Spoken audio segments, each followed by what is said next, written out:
This is episode 65 of This Makes Me Happy. And before we start, I want to wish everyone a very happy holiday season. Whether you celebrate Hanukkah, the winter solstice, Yule, Christmas, Kwanzaa, or just waiting for the new year to roll around, I want to wish everyone a very happy time. Welcome to This Makes Me Happy, a podcast about people and what makes them happy. I am your host, Bernardo Margulis.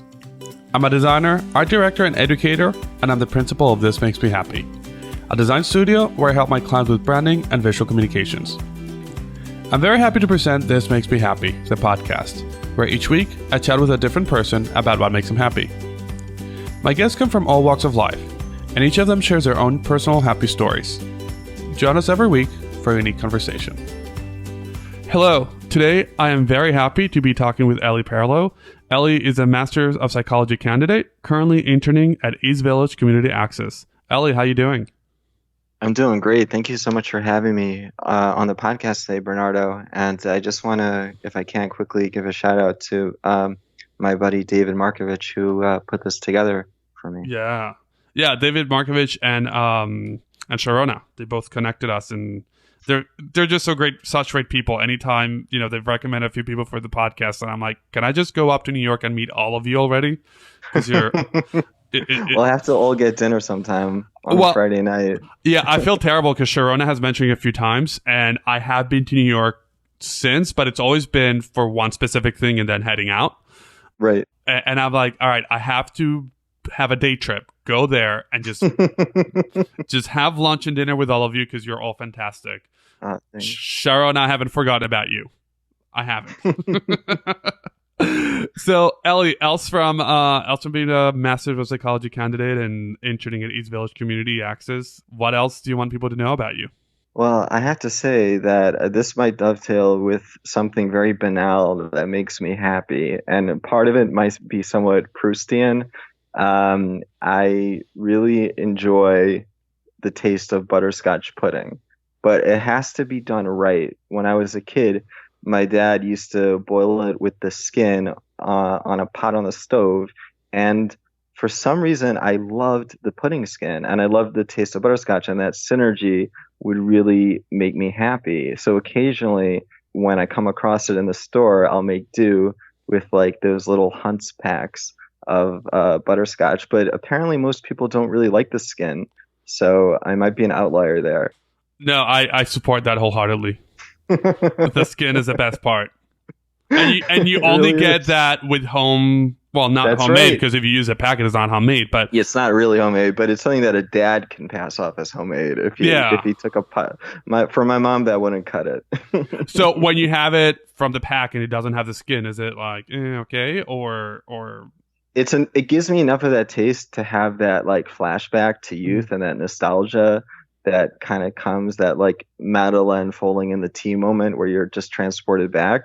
And that makes me feel good because I kind of had an idyllic childhood. I grew up in St. Louis, Missouri, and it was very Midwest, suburban Jewish. Like, I don't know if you've seen the film A Serious Man, but it takes place also in the suburbs, in a predominantly Jewish suburb in Minneapolis. And seeing that film was also very reminiscent of this very very safe neighborhood. We were not wealthy, and it was very middle class, and yet I was still able, even up to the mid 90s, to just go over to friends' houses unannounced, door unlocked. And like when I would visit family up in New York, or my mom is British, when I'd go to London for Passover to visit my grandparents, it was a whole different setup. Like there was much more concern about where are you? When are you coming home? But in St. Louis, it was like one big happy family between, everyone's home was open, and it was kind of carefree. And I kind of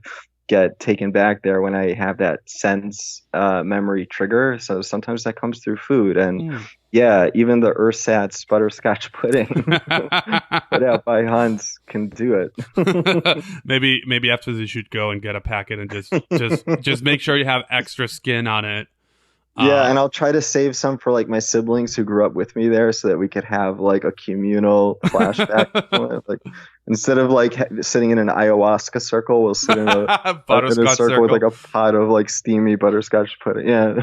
Well, and like when you watch a TV show, like a cooking show, and they tell you like you put the plastic wrap directly on it, it doesn't develop its skin, and you probably suffer through those as I No. do. Like Yeah. that's I supposedly a mean, tip, and I'm like, no, it's not. there was actually a Seinfeld episode, and this is like very striking to me, where George wanted to package and resell pudding skins as if Oh. people like them, and then they got into yeah, I'm sure you can imagine how that unfolded. I don't remember all the minutia, but that struck me. Oh, there's someone else who likes it. It might be George Costanza, but that's somebody. But I appreciate that you're on board with Oh, I this. love it. And I'll just drop a bomb and then we can move on to what makes you happy. But homemade rice pudding, when that develops a skin and like a thin, like it develops like a little bit of a skin crust in the top, that's also my favorite. Yeah, especially like a rice souffle Mm, or a rice kugel can do that, and it could be really good. I like yeah. that too.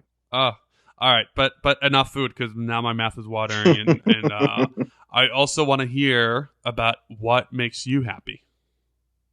What makes me happy might be I don't know, in a way cliche, but I'm decidedly an introvert, and I love going to parties. I love socializing with friends. But I find that like after those type of social events, which normally are very invigorating for a lot of people, I'll often come away somewhat drained, and I'll actually like derive a lot of positive energy and feel really content and happy after, just like a lunch with like one or two friends, and like a deep substantive conversation, and hear about how they're doing, like especially catching up with old friends. I grew up ultra orthodox, and occasionally I'll have the opportunity to have lunch with an old friend from yeshivas that I have studied in, and even though I might be quite different than they are now, there's always this like rendezvous of the heart and mind, and like the original relationship that we had fostered when we were in yeshiva together, and it's always rejuvenating, and and these type of encounters like one on one always definitely provide me joy, and are revitalizing. So I've had a few conversations about being introverted because I'm that way, but I'm also like you. I like connecting with people. And my friend Christine Scheller, every time that I mentioned that I'm an introvert, she's like, "You're not an introvert." They love to reclassify us as ambiverts, like you're both.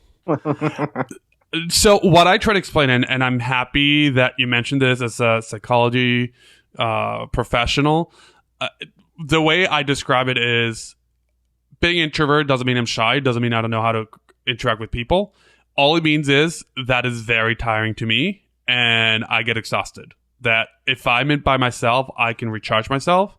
But if I'm in a room full of people, as much as I can do it, A, I had to teach myself to do it, and B, after an hour of that, I can just go to bed. Yeah, I'm very much the same way, and I think that this is something that stood the test of time. This idea of Jung, that people recharge and discharge differently when it comes to social engagements, and it actually like directly depletes or rejuvenates one's psychic energy. And This is something that has been tested with MRIs and EEGs, seeing like the flow of neurotransmission as people who are introverted are put in highly socialized situations with multiple people, and extroverted people who are by themselves. They both like we can document how it can send someone into on a trend towards like the depressive ends of the spectrum momentarily, Hmm. or transiently during that period of time, and how rejuvenating that energy increases neurotransmission. So the extrovert that's with people will, feel that bump of serotonin, and the introvert who's happy with a book will feel it as well. One of the things that I believe Jung mentioned that doesn't get a lot of talk is that, yeah, you want to recharge your batteries, but you don't want to just recharge them. Like, who leaves AA batteries in a charger until they're full and doesn't use them? It's supposed to be depleted. An introvert is, adapted towards expending that psychic energy. In the introvert's case, it would be, let's say, socializing with a group of people at a cocktail party or something like that. And for an extrovert, it would be time with a book. Like, that energy is supposed to be spent, but it's supposed to be charged back up as well, in like a virtuous cycle. Now, you mentioned that in your case, it's specifically one-on-one connections, catching up with old friends versus groups, right? I would say it's not that binary. I would say that it starts with one-on-one, and it could go to one-on-two, one-on-three. But once it passes that one-on-three marker, unless it's like 4 really close friends, I would say then I already enter a zone of, okay, this is a different space. This is a space where we're not necessarily all going to be able to really get into something deeply substantive, which is kind of where introverts go in conversation. This is going to be not necessarily idle banter or small talk. Like, it could be something that has its areas of insight and opportunities for connection, whether it's professional or personal. And so it's important for an introvert to get in on that, just as it's important for an extrovert to get in on, like, learning about the world through a book and, expending some of that energy that they may not normally use for that in that way to become, more of a, I don't know, more of a self-actualized individual. And for me, yeah, I would say that it would be, around 1 to 3 people would still fill that introvert bill in terms of, like, deep connection, and the things that, make me happy can still be derived when I'm with, like, between 1 and 3 people, I'd say. And then it becomes, a party after that, which is fine, but it's a different dynamic. It's more, I would say it's more draining. Yeah. Yeah. So tell me about your personal experience. How does it feel, when you're with a group of people, 2 or 3, when you meet an old friend and you catch up, how does that work for you? How do you feel? I feel, by and large, if it's an old friend that I haven't seen in, let's say, a few years, and we went to school together and we actually had studied together in school, like, going into it, let's say we're meeting up for brunch on a Sunday, for like the half hour before it, I'll feel euphoric, like really excited to re-engage with this person, but also a sense of anxiety, like, how am I going to be received? I haven't seen this person in years, and we lead much different lives now. But it ends up coming around full circle to that state of connection. By and large, maybe there are exceptions, but most of the time, it's very little eating and very much talking, and, like, catching up for lost time and connecting over things that we shared in common when we were in school together and continue to share. So it's like, it ends up retrospectively being like we had never been out of touch. Like, we just, like, pick up where we had left off, even though it had been years. And there is this idea from a late medieval sage named the Maharal of Prague, who once wrote in one of his books, in one of his, like, metaphysical philosophy books on Judaism, that a good friend is somebody that you can literally not see for 20 years. And when you see them, because you've had this, he talks about it from a metaphysical perspective of there being a connection between 2 souls that can't be severed if the connection was running deep from the outset. It doesn't matter if you haven't seen that person in 20, 30, 40 years. I just went to hear a talk by a rabbi of a Reconstructionist synagogue on 105th in Amsterdam on this past Friday night, and he was talking about his uncle who had just passed away, and how people came to make a shiva call who hadn't seen him in 50 years, but still felt that really, really intimate bond with him from childhood. And so these things run deep. And so I tend to go into these experiences excited with a little bit of apprehension, and then I leave feeling really content and feeling like I've really, connected with somebody that more or less grown up with. It's funny because I just had a chat. I have a WhatsApp group with my friends, and two of us are in the States, two of them are in Israel, and we made the realization that we've known each other for 25 years. And the people in Israel, I see them every 2, 3, 4 years, and it's that same sense of connection that we could go on 10 years and not see each other and that connect, and it would be like, Yeah. oh, what did you have for lunch yesterday, kind of thing. Yeah, exactly. As if like there had been no lapse in time, and you could talk about the most quotidian things like, so you still doing the jogging? You went Yeah. like 5K yesterday? Mhm. Cool. Like, and those would normally be the type of things that wouldn't really be spoken about until that bond is reestablished. But it doesn't really take much. It just happens kind of consequentially, just by being in their kind of aura or halo. Just when you shake hands or give the hug, you fall right back into what feels like yesterday, even though it's been years. Yeah. And what happens with newer friends or newer acquaintances when you connect with them? Do you have a similar experience, or is it different? So it's interesting you asked that. I was in Baltimore about 3 months ago, and I had lunch with somebody who I was my study partner in yeshiva. We had studied together many hours a day for a couple of years, and I felt like I had a great time with him. And then shortly after, or actually not shortly after, about 2 weeks ago, I got an email from him saying how great lunch was and everything like that. And, it was really great to reconnect. And he added something kind of cryptic in the email to the effect of, I feel like there was like an elephant in the room that we didn't address. And I'll be honest with you, I have to respond to that email. And I think what he's touching on is like, I'm religious, you're not. We didn't really discuss that.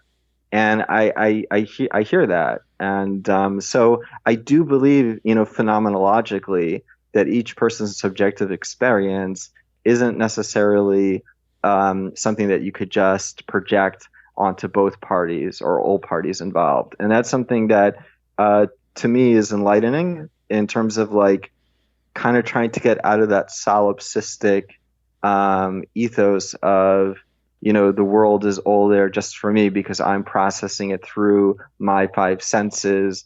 And like at the extreme, it's like a sense of everyone in the world is kind of an extra on the stage of the person who's looking through their own eyes' play, right? Like Shakespeare said, like we're all actors and the world is a stage. So there's a writer that I'm a fan of, David Foster Wallace, who writes about this solipsism that we all kind of tend to be born with, that we only really experience the world through our own senses. Even when we hear the deepest secrets of our friends, we're still processing it through our own brains. And that can easily lead a person who's running on autopilot to assume that everyone else is also thinking what they're thinking as well, and to project a great experience onto their counterpart and think that they're sharing in it to the same degree. So it's kind of subtle. Like I know that he had a really great time reconnecting, but I also know from what he said to me that he felt like there were parts that we didn't get into that he would have liked to have gotten into. And that to me was compelling. And I want to re-engage on that level with him next time I see him. Well, it's interesting and possibly positive that you're not shying away from that. You're actually, well, first, the fact that he emailed you and expressed that it was a nice moment to reconnect, and then B, oh, we should chat about this, rather than oh, you're terrible because you're no longer Orthodox, or you say, no, he's a really, really non-judgmental person, and if not for the holidays, I'm sure I would have gotten back to him by now. And yeah, so that's on me. But I am really grateful to have people like him in my life who are able to respect a degree of nuance and understand that everyone is kind of on their own journey. and he's just kind of curious to hear more about it. And you have this won't come out for another month, so you have another month before he hears this third person. Not that he would listen to this, but Great. although I did have one of the He first actually might, episodes. because he's an electrical engineer, but he's also very into design. Okay, Like, I think that he even might have like a little bit of a side practice doing design for people in his life. Not necessarily the same type of design that you're involved in, but he's very artistic, and he might enjoy listening to some of the podcasts and seeing a little bit about what you do, Bernardo. Oh, good. That'll be interesting. And also, I was going to say one of my first episodes was Rabbi Manis Friedman, so that might compel him to listen. Ah, okay, Yeah, cool, yeah. cool. I like Manas. Yeah, he speaks very well. It was such a great perspective, and a lot of the things he said was very matter of fact. Like, well, if you're Jewish, of course you keep kosher. Why not? But it wasn't judgmental at all. It wasn't. It was, yeah. It wasn't. Yeah, You have to keep kosher because you're Jewish. It was more like, who else is going to keep kosher? The Irish? Like, I forget. I think he said the Irish or something like that. But it was like, so like, who else is going to do it? It's our job. He's got such a fresh perspective on Judaism and the world, and I always enjoy hearing what he has to say on current events. And like, he definitely has an outlier position in the ultra orthodox world vis-a-vis the internet and its dangers and perils. He'll say like, it's not the internet that's like changing things; it's how we use the internet. So be on top of how you use it. Like, yeah. Oh, interesting. And the funny thing is, I didn't, because I'm not Orthodox, I didn't know much about him. A friend who had met him recommended him, and then I looked into it, and we have a lot of connections. There's people in common, and I was like, oh yeah, I know who this person is, and I've known what he's done. It's a small world. One of the unique things about Manis Friedman is that he's a member of the Lubavitch movement, that's mostly headquartered in Crown Heights. And out of all the distinct ultra-Orthodox niches, his is the one that's most into connecting with people who are not necessarily religious, and trying to get the word out about how amazing Judaism is. And he's really kind of like one of the few people that are doing it these days. Like, the last person that did it on a grand scale was the Lubavitcher Rebbe, who passed away in the early 90s. But he kind of like has taken on, him and some others have kind of carried that baton forward. No, that's interesting. Oh, sorry, go on. Sorry.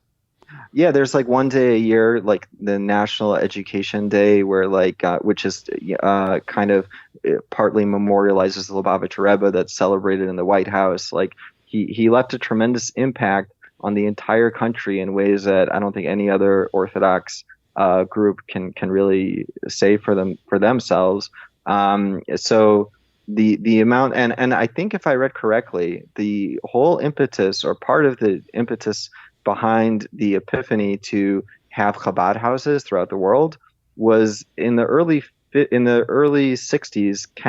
President Kennedy started the Peace Corps, and sending Americans all over the world to help underprivileged areas. And the Lubavitch Rebbe immediately was like, why don't we do the same thing? We'll send people over. And he did it. And he was successful beyond anyone's imagination. And then the rest of the Orthodox world kind of caught on and said, oh, we really should bring people that are not religious closer to what Judaism was like historically before the war and before the reform movements and other branches that distinguished themselves from Orthodoxy. Like, we should do a little more PR. And then you had, in the non-Lubavitch world, organizations like Eish HaTorah and Or Sameach, which are both in Israel, the United States, and South Africa. But it all really was started by the Lubavitch movement. And Manis Friedman is a great ambassador of it.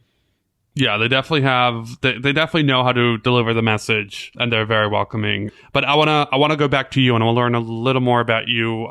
Something that I find very intriguing is that as a psychology professional, a lot of what you're saying about your own experiences, you say it's through a lens of psychology. So how does that feel? Are you conscious about it? That as you're talking about while you're an introvert, you've studied this. Does that affect your thought process or your feeling process, or not?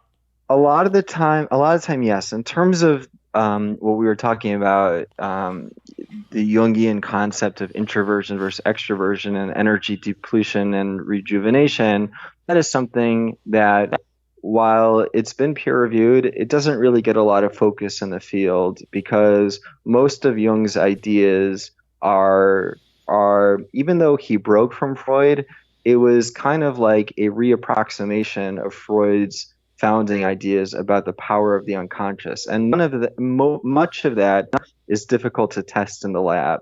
So these ideas of Jung, especially the Myers-Briggs system, which kind of came out of Jung's thinking, the MBTI, these paradigms are really not used in my field. This is more coming from like a layman's popular psychology corpus. And it doesn't really touch much of my clinical work, although there are very many things that I might experience in interactions that I do end up thinking about with clinical jargon.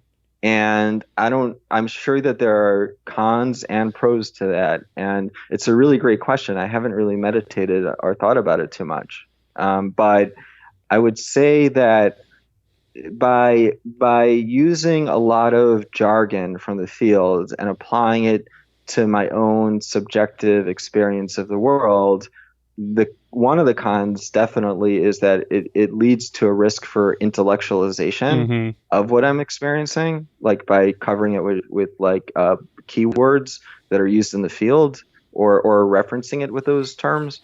That's definitely can be inhibitive in terms of self-discovery. I think some of the pros are that it does, these terms are labels and labels can be dangerous for those aforementioned reasons, it does kind of give you like a ballpark idea of where you're at, and it does provide some frame of reference. And if it's kind of used as a stepping stone towards further self-understanding, which is not kind of gift wrapped in like psychological tropes and psychological cliches from the field, I think then it is very helpful and ends up informing, how I interact with clients. Now, this next question is a little selfish. Earlier, I mentioned how people don't believe I'm an introvert. So for someone like me, I don't know if this has happened to you. Did you have to explain yourself when you're in a social setting that, yes, you're an introvert? But for someone like me, what can I tell the people? No, I really am an introvert.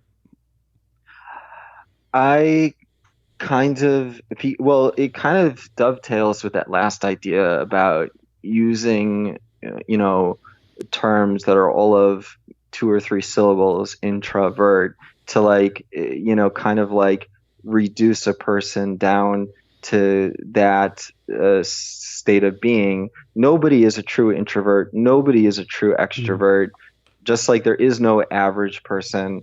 And if you're trying to get a point across of, well, I'm kind of an introspective person, then it's up for the other person to take it or leave it. I remember when I was around 20, I was in a yeshiva in Israel, and it was a very big jump from the yeshiva I had been before. I was in Providence, Rhode Island for 2 years, and I was studying Talmud all day there, but they were a little more progressive in the sense that they allowed the students to go to night school at Providence College twice a week. So a lot of kids were getting business degrees at night, but I actually did not go to college during that time. I was really in the Beit Midrash, in the study hall all day. I respected the fact that my school allowed for students to get a secular education. It was something that I believed in. I wasn't in a place where I felt compelled to get a bachelor's at that time, but I thought that it's great to be able to have these options and not be so monolithically focused on this way works and there is no other way. And even though I was kind of incorporating the one-way approach, I was proud to be part of a system that appreciated that there are other approaches too. When I went to study in Israel, I lost that. I went to a school where it was very dogmatic. There was, a very binary outlook of you're either doing everything right or you're doing nothing right. And I know that I was a little bit of a threat to one of my teachers because I was studying all day, but I would express my views to friends about, the yeshiva I'd been to before. So it reached a point where one of the directors of the yeshiva took me on a walk through the streets of Jerusalem, and he was trying to analyze me and really understand me. And I told him that I'm introverted, I'm introspective, and he didn't believe me. He challenged that, and I remember feeling very invalidated afterwards, feeling like I expressed something that feels true to me, like, you're, I guess, entitled to your opinion of me, but I'm relating how I feel in the world in terms of, how outgoing I really am. And his challenge was, well, I've seen you be so boisterous and I've seen you be so outgoing. And I responded, yeah, in spurts, but that's not the full picture. Like, I really derive a lot of satisfaction from, spending time with a book on a Shabbat afternoon.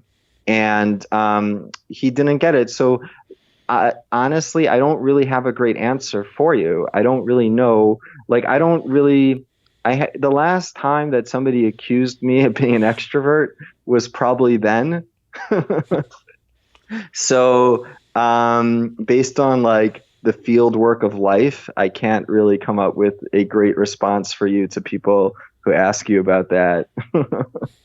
So it might still be a tough one, but you're a smart guy. I'm sure you have approaches of response. Like, I mean, it's almost, I could tell you that in other areas of my life, I'll often have friends make claims about my personality that don't resonate. And oftentimes those friendships don't last that long, not because I'm withdrawing actively, but because that frequency that I resonate on with people is not really being reciprocated or being matched. And it's an indication to me that we might possibly not be vibrating on a similar frequency. Oftentimes it turns out that that's not the case, and like that was just like an anomaly or whatever. But sometimes if a friendship or a relationship with a significant other ends, I'll be able to kind of like retrospectively look back at what some of the red flags were, and sometimes they could touch on those type of things. All right, Ellie, now I have a rapid fire section. I just have a few quick questions about what makes you happy, and I want your gut reaction. Are you ready? Let's do it. Who makes you happy? My mom. Where is your happy place? The library. Finish the sentence. Happiness means? Happiness means the joy of experiencing the wonder of infinite curiosity the way a child does, like being able to jump in a puddle and get joy from that. And I think that's what like great artists do, is they really portray the very, very day-to-day mundane things in like a new light. And when I'm able to do that, I'm really happy. And that's, to me, that's what happiness is, to find joy in the banal. Do you have a happy color? Oh, great question. I think blue, even though that's so often associated with depression. Oh, really? But I didn't know that. Yeah, well, when they say feeling blue or whatever. Oh, but, right, I mean, right. But yeah, I would say sky blue. Okay. And what is the last thing you remember that made you happy? The last thing I remember that made me happy was kind of paradoxical. It was this morning when I was talking about a member of our clinic who passed away recently, who I only got the chance to know during the very last part of his life, and his death was sudden. He apparently had a heart condition, and he was taken away from us really suddenly. And being able to connect with some of his peers that have known him for a long time and kind of debrief with them and kind of mourning that loss of somebody who I knew from really, really warm conversations, but not much deeper than that. And having him be on planet Earth one day and not the next, that left me with like a degree of anxiety or a degree of ungroundedness that lifted this morning when, I connected with, some of his friends and family and offered them support. And, you tend to get more than you give. So when you sit with people who are going through these types of struggles and you can share a little bit of the struggle with them because you've known the person a little bit, it really, I hope I was of help to them, but I know that they certainly buoyed my spirits. And so sometimes happiness comes from these like paradoxical places. And that metaphorical silver lining that comes out when you go through a rough moment. Yeah, and I believe there always is one. The darkest cloud always has that lining. And it's just a question of knowing how to tap in and be receptive and be open to that wavelength, because sometimes we're so preoccupied with the terror and the fright of everything that went wrong that we don't see the beautiful flower in the foreground that just requires just like a small recalibration of our perspective, and that's it. And once we key into that, like it's kind of like the gateway to a real profound joy. Ellie, if people want to learn more about you or get in touch with you, is there a way we can do that? Sure. My email address is ESP as in Peter, ERLOW. So that's just the initials of my first two names, Eliezer Shlomo, and my last name is Perlow at gmail.com. So esperlow@gmail.com. And this was such a pleasure. I'm very happy that Sharona and David connected us. Likewise, I'm really happy that they did, and I'm really happy that we had the opportunity to speak this morning. Me too. This was fantastic. Thank you, Bernardo. Thank you, Eliezer, for sharing what makes you happy, and thanks to Sharona Schreiber for making the connection. A special thanks to Jason Zappolo for editing this episode, Orly Margulis for help with social media, and Rocio Castañeda for ongoing support. You can learn more about this project and listen to other episodes at thehappypodcast.com, and you can find us on social media, on Twitter, Facebook, and Instagram at thehappypodcast, and youtube.com/thehappypodcast. You can find us on iTunes, and if you subscribe there, you can get updates on your device. And if you leave us a 5-star review, more people can find out about us. Thank you for listening. Have a very happy holiday season, and I'll see you soon.